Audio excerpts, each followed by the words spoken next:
ಮಾಜಿ ಶಾಸಕ ಸುರೇಶ್ ಗೌಡ ಕಾರು ಭೀಕರ ಅಪಘಾತ. ನಾಗಮಂಗಲದ ಮಾಜಿ ಶಾಸಕ ಸುರೇಶ್ ಗೌಡ ಕಾರು ಅಪಘಾತ. ಮದುವೆ ಮುಗಿಸಿಕೊಂಡು ಬರುವಾಗ ಅಪ್ಪಳಿಸಿದ ವಿಧಿಬರಹ. Fortuner car ಅಯೋಮಯ.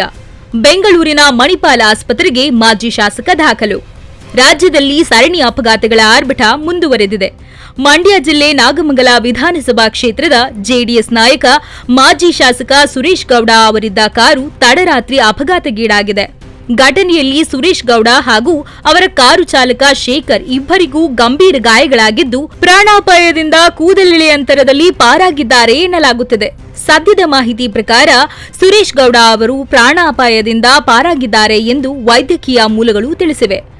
ಕಾರ್ಯಕರ್ತರು ಮತ್ತು ಅಭಿಮಾನಿಗಳು ಆಸ್ಪತ್ರೆಯತ್ತ ಧಾವಿಸಿದ್ದು ಚೇತರಿಕೆಗಾಗಿ ಪ್ರಾರ್ಥಿಸುತ್ತಿದ್ದಾರೆ. ಬಸರಾಳು ಕೊಪ್ಪ ನಡುವೆ ಮಂಡ್ಯ ಜಿಲ್ಲೆ. ವಾಹನ ಸಂಖ್ಯೆ ಫಾರ್ಚುನರ್ ವಾಹನವಾಗಿದ್ದು KA03NV 3699. ಈ ವಾಹನವು ಸಂಪೂರ್ಣ ಜಖಂಗೊಂಡಿದೆ.